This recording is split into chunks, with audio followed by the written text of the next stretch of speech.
안녕하십니까. 땅의 역사 박종훈입니다. 오늘은 124번째 시간입니다.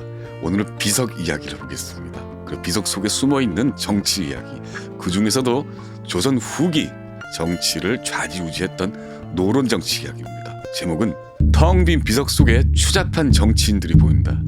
이경석 신도비의 숨은 노론 정치의 본색입니다. 경기도 성남시 분당 쪽에 가면 한국학중앙연구원이라고 있습니다. 한국과 관련된, 한국의 역사와 문화와 관련된 연구를 총책임지는 국가기관입니다. 이 연구원에서 안양 판교로라는 도로가 있는데 이 도로 건너편으로 가면 산속에 무덤이 몇 기가 있습니다. 다들 조선시대 무덤입니다.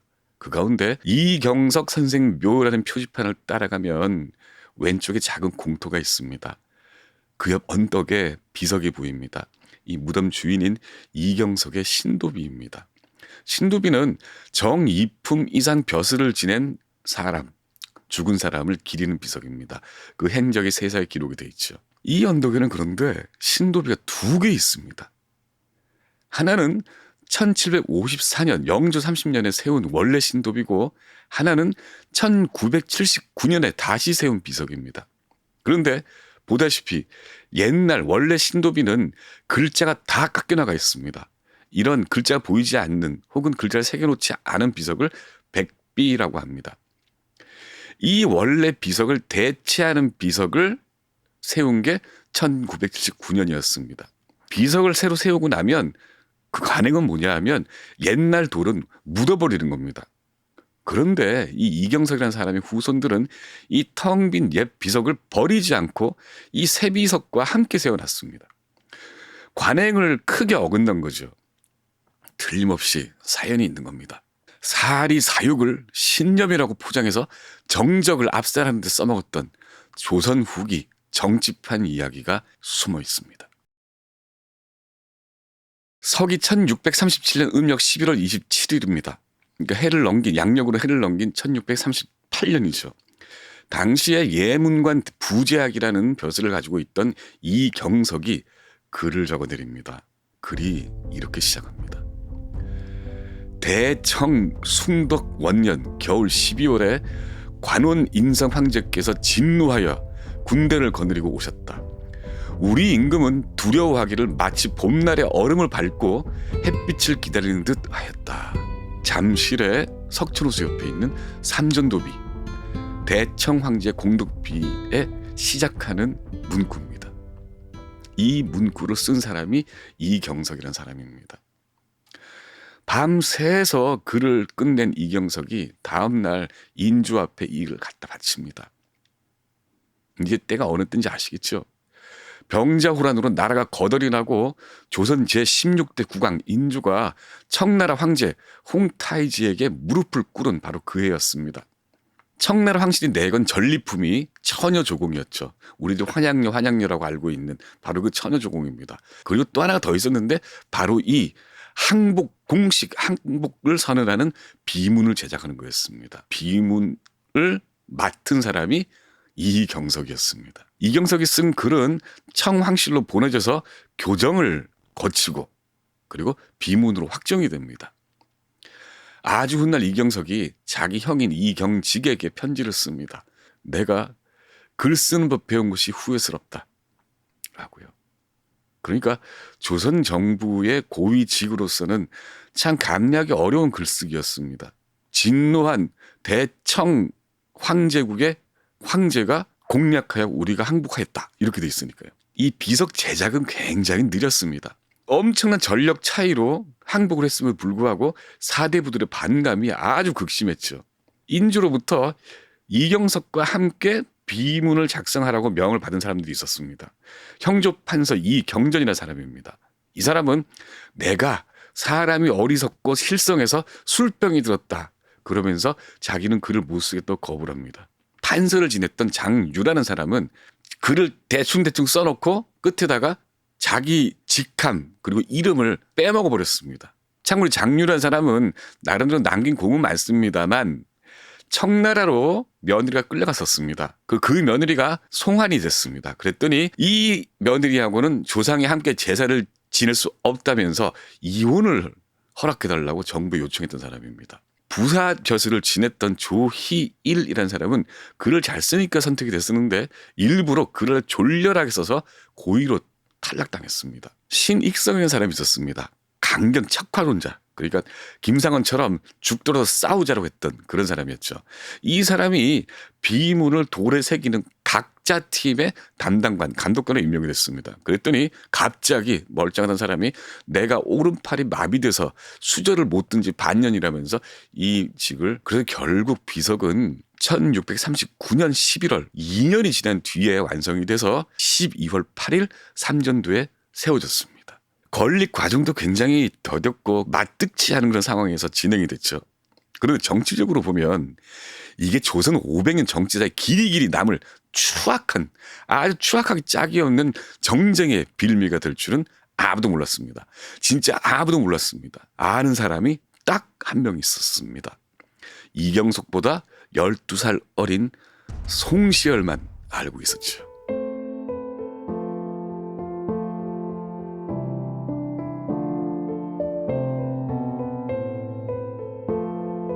송시열은 12살 아래였습니다. 그리고 이경석과 그에 친했습니다.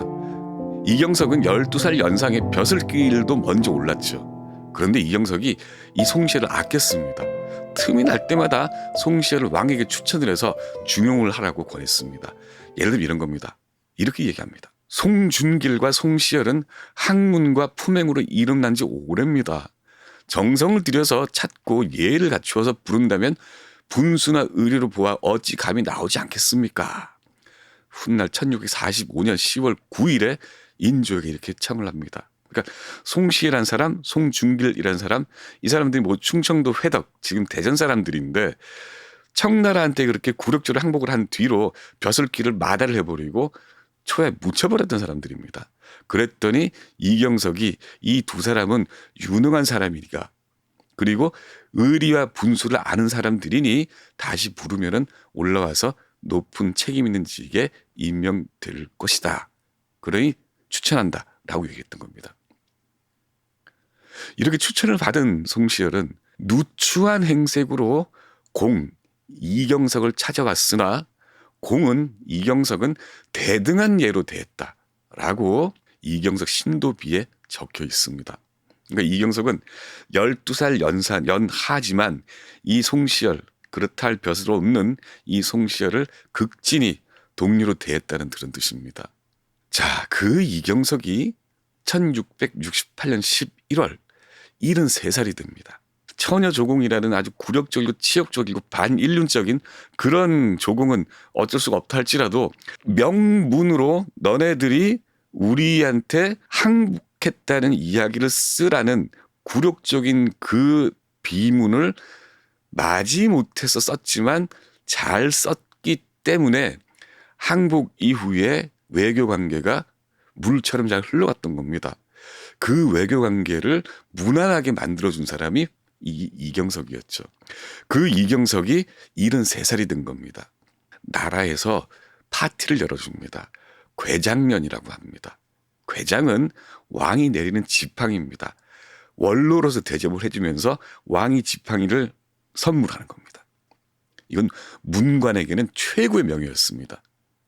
그래서 너무 기쁜 이경석이 자기 친한 동료이자 후배인 송시열에게 축하문을 써달라고 요청을 합니다. 그런데 송시열이 조금 마뜩치 않아 합니다. 괴장까지 주는 것은 과하지 않은가 하고 말꼬리를 달면서도 축하 메시지를 적어주죠. 생사를 가리지 않고 꿋꿋하게 소신을 수행해 나라가 무사하게 되었다. 하늘의 도움을 받아 장수하고 또 건강하여 수이강 우리 성상에게 융숭한 은혜를 받은 것이다. 이 글의 제목은 영부사 20 괴장연서입니다. 자, 이 글을 청해서 받은 사람은 청나라와 무난하게 관계를 맺은 조선의 관리였습니다. 또 한 사람은 그 청을 오랑캐로 여기는 강경파였죠. 그럼에도 불구하고 이 두 사람은 서로를 축하하고 격려하며 국정을 함께 했던 겁니다.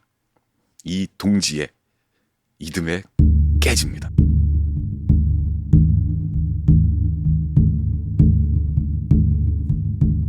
1669년 3월입니다. 현종 때입니다. 그때 왕비 김씨가 몸이 안 좋았습니다. 그래서 현종이 왕비를 데리고 충청도 온양온천으로 행차합니다. 온행이라고 하죠. 온천에 가서 한 달 넘도록 체류합니다. 그래서 몸을 치료하고 돌아옵니다. 그 기간 동안에 이 온양 주변에 있는 관리들이 단 한 명도 온양에 있는 온천 행궁에 나타나질 않았던 겁니다. 그랬더니 서울에 머물러 있던 영부사 이경석이 편지를 왕에게 보냅니다. 국정이 급하니 얼른 서울로 돌아오시라. 그리고 그 편지 말미에다가 이렇게 또 덧붙입니다. 행궁에 달려가 문안하는 신하가 하나도 없으니 기관과 의리가 무너졌나이다. 문안하는 신하가 하나도 없다고 돼 있죠. 이 신하를 자기라고 착각하고 뜨끔했던 사람이 여럿이 있었는데 그 중에 한 사람이 송시열이었습니다. 자기도 행궁에 나가지 않았던 겁니다. 더군다나 이 송시열은 온양에서 가까운 충청도 회덕 사람이었거든요. 회덕에 머물러 있는데 왕한테 가지 않았다라고 이경석이 고자질했다는 겁니다. 그래서 바로 송시열이 왕한테 상소를 합니다. 제가 병 때문에 걸음을 지체했다가 출발할 참인데 신을 비난하는 문서를 보고 깜짝 놀랐습니다. 라고요. 그러니까 자기는 억울하다면서 송시열이 이렇게 덧붙입니다. 금나라의 항복문서를 바친 송나라 역적 송종신처럼 장수하고 건강한 사람이 나를 다 비난합니다. 다시 읽어드리겠습니다. 금나라한테 항복문서를 바친 송나라 역적 송종신처럼 장수하고 건강한 수위 강한 사람이 나를 다 비난하나이다. 라고요. 이게 바로 불과 넉 달 전에 이경석 괴장년 때 그 축하연의 주인공인 이경석한테 써줬던 그 장수하고 건강한 사람, 그 문구입니다. 그러니까 그때 괴장년 때 써줬던 그 문구가 축하하기 위해서 써준 문구가 아니라 이경석은 역적이라는 말이었습니다. 마치 다빈치 코드처럼 숨겨놨던 겁니다. 자기만 알아볼 수 있도록. 정치적으로나 학문적으로나 선배인 이 사람의 축사에 암호처럼 그렇게 욕설을 삽입해 놓은 겁니다. 사람들은 그제서 송시열의 본심을 알아차렸습니다. 송시열 제자들도 떨떠름했죠. 이게 말이 되는가 해서 제자들이 묻습니다. 송시열한테 왜 그런 문구를 집어넣었냐고. 그때 송시열이 이렇게 답을 합니다. 그 사람이 이경석이 워낙 아첨을 잘하는 자로서 오랑캐 세력을 끼고 평생 몸을 보존하니 개도 그가 남긴 음식을 먹지 않을 것이다. 말이 너무 심합니다.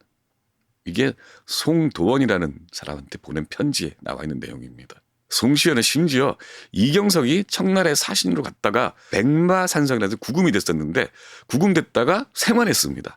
이 생환한 사실을 두고 그때 죽지 않았던 것도 산준도 비를 잘 썼기 때문이 아닐까 한다라고까지 이야기를 합니다. 비난이 도를 지나친 거죠. 의리상으로도 자기를 거듭거듭 이 송시열 본인의 가치를 알아보고 조정에 중용을 추천했던 그런 학문적이고 정치적인 선배한테 하는 비난치고는 너무 비인격적인 겁니다. 이 비난이 자기한테 왔다는 것을 이경석이 들었습니다. 그랬더니 이경석이 이렇게 이야기합니다. 송시열은 명단에 없다. 온양 행궁에 오지 않다고 했던 그 신하 명단에 없다. 그러니까 그가 오해한 거다. 라고 짤막하게 답하고 그냥 잊어버렸습니다. 이 송시열도 저 이경석도 모두 당시 서인 세력의 지도자들이었습니다. 그때는 서인이 노론과 서론으로 분리되기 훨씬 전이었습니다. 한 세력이었죠. 당으로 치면은. 그러니까 송시열이 가진 이 적개심은 당파와도 무관했고 나이도 무관했습니다. 자기가 뜻이 다르면 그 자는 그냥 타도 대상이었던 거죠. 이경석은 그 위에 무탈하게 살다가 2년 뒤인 1671년에 죽었습니다. 그리고 1682년 송시열이 이끌던 서인 세력이 노론과 소론으로 갈라졌습니다. 물론 이 갈라지는 과정은 한두 해 걸린 게 아닙니다. 몇 가지 사건이 있었는데 1682년에 근본적으로 노론과 소론이 갈라지는 그런 조짐이 보였었죠. 송시열을 추종하는, 그리고 송시열이 이끄는 노론이 권력을 잡았습니다. 그리고 그 해에 선조의 손자 낭선군 이우라는 사람이 송시열에게 자기 아버지 인흥군이라는 사람의 신도 비문을 적어달라고 해서 받아갔습니다. 이 인흥군의 묘는 포천에 있습니다. 문제는 이 인흥군 묘에는 이미 1655년 이경석이 썼던 신도비가 서 있었습니다. 권력이 송시열한테 돌아가니까 그 신도비를 놔두고 송시열에게 다시 신도비문을 받아갔던 겁니다. 1689년입니다. 그 송시열이 전라도 정읍에서 사약을 받고 죽었습니다. 하지만 노론은 건재했습니다. 이후에 노론의 독재가 이어졌죠. 세월이 흐릅니다. 1703년 숙종 때 소론 당수 서계 박세당이 이경석 신도 비문을 짓습니다. 후손들이 부탁을 했죠. 박세당은 아주 꼬장꼬장한 강직한 소론 당수였습니다. 송시열을 위시한 노론 세력이 벌이고 있는 작태에 신분을 느끼고 있었던 사람인데 유학, 성리학을 노자와 장자에 빗대서 독특하게 재해석했던 사람입니다. 교조주의적인 노론, 이 사람들이 벼르고 있었던 학교였습니다. 노론의 영수였던 송시열은 오로지 주자밖에 없던 사람입니다. 주자 성리학. 주자가 해석한 성리학이 아니면 모두가 이단이고 사문이 아니라는 거였죠. 그런데 박세당은 그렇게 해석하는 것도 좋겠지만 다르게 해석할 수도 있다. 특히 자기는 노자와 장자에 빗대서 해석을 하니까 이게 훨씬 더 쉽다라고 해석을 했던 그런 학자였죠.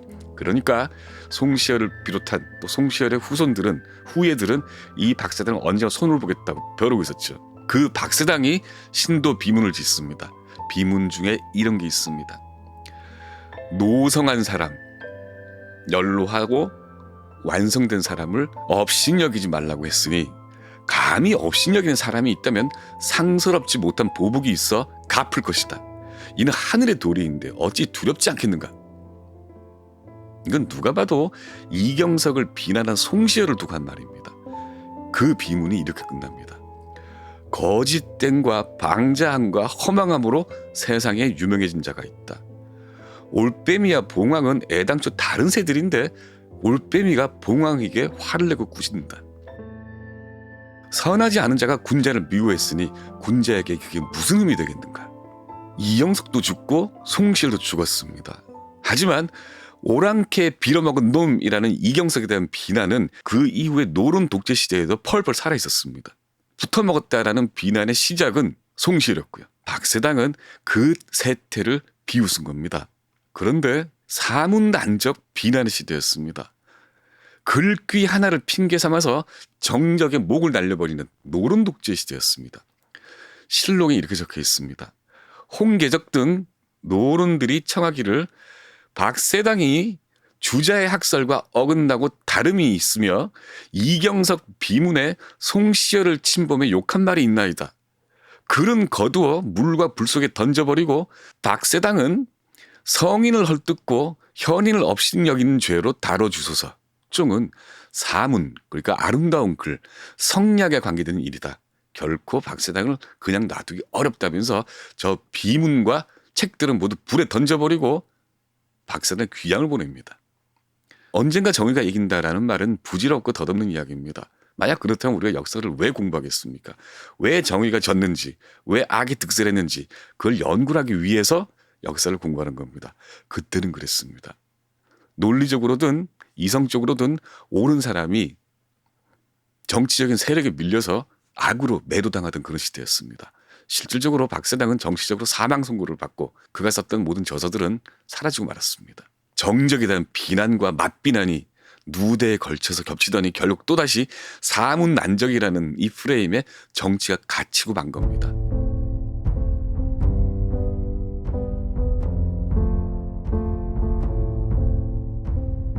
그래서 결국 이경석의 후손은 이 비문을 꽁꽁 숨겨놨다가 50년 뒤에야 신도비 비석을 제대로 세웁니다. 이후에도 비석은 순환을 받습니다. 언제 누가 글자들을 없애고 땅에 묻었는지 모릅니다. 분노한 노론이 벌인 짓인지 아니면 정치적 보복에 공포에 질린 후손이 한 일인지는 알 수가 없습니다. 어찌됐든 처음 만들어둔 저 비석은 어느 틈에 모든 글이 다 깎여나가고 땅속에 묻혀있다가 저렇게 백비로 남게 됐습니다. 왕조가 사라지고 식민지가 사라지고 대한민국 공화국 시대가 와서야 이 비석이 햇살을 받게 된 겁니다. 그리고 후손들은 그 옆에 자기네들이 소장하고 있던 그 비문을 다시 꺼내서 저렇게 돌에 새겼고요. 여기까지가 신도부 이야기입니다.